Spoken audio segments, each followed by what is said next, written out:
नमस्कार शेतकरी मित्रांनो. आजच्या व्हिडिओचा प्रमुख विषय म्हणजे तुमची फ्युजरम विल्ट, म्हणजेच आपल्या भाषेमध्ये सुकवा येणे, डंपिंग होणे, तुमच्या झाडाचा असा येणारा सुकवा. तर याचे प्रमुख कारणे काय आहे हे जाणून घेऊया आणि याला आपण कशा प्रकारे याचं निदान होईल हे पण याचं पण सोल्युशन करूया.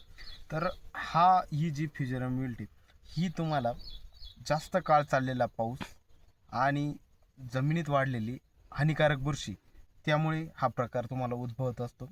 तसेच पाऊस चालला आहे त्यामुळे आपण पाण्याचं जर मल्चिंग पेपर असेल तर पाणी हे आपण समांतर, म्हणजे आपण जर जास्त ताण किंवा झाडाला ताण येईल अशा प्रकारात जर पाणी जरी दिलं तरी हा प्रकार जास्त वाढतो तिथे. त्याच्यामुळे हा समतोल रेशो आपल्याला ठेवायचा आहे. पाणी आपण अर्धा तास देतोय तर झाडाच्या बुडापाशी ओलावा चेक करून आपण हे पाणी, जरी पाऊस चालला आहे पण मल्चिंगमुळे पाणी हे खाली पोचत नाही, त्याच्यामुळे समतोल हा पाण्याचा राहत नाही, झाड बऱ्यापैकी ट्रेसमध्ये जातो. त्याच्यामुळे हा अटॅक तुमचा जास्त वाढू शकतो डंपिंगचा.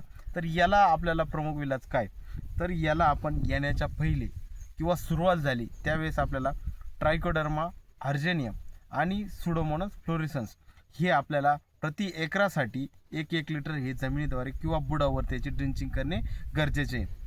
सुरुवातीला आपल्याला 15 दिवसामध्ये ही 2 वेळा ड्रिंचिंग केली पाहिजे, जेणेकरून हा वाढणारा जो डंपिंग आहे तुमची फ्युजरम विल्ट ही बऱ्यापैकी कमी होऊन जाईल आणि पुढे जाऊन आपल्याला उत्पन्नात याच्यामुळे आपल्याला घट येणार नाही. तर धन्यवाद.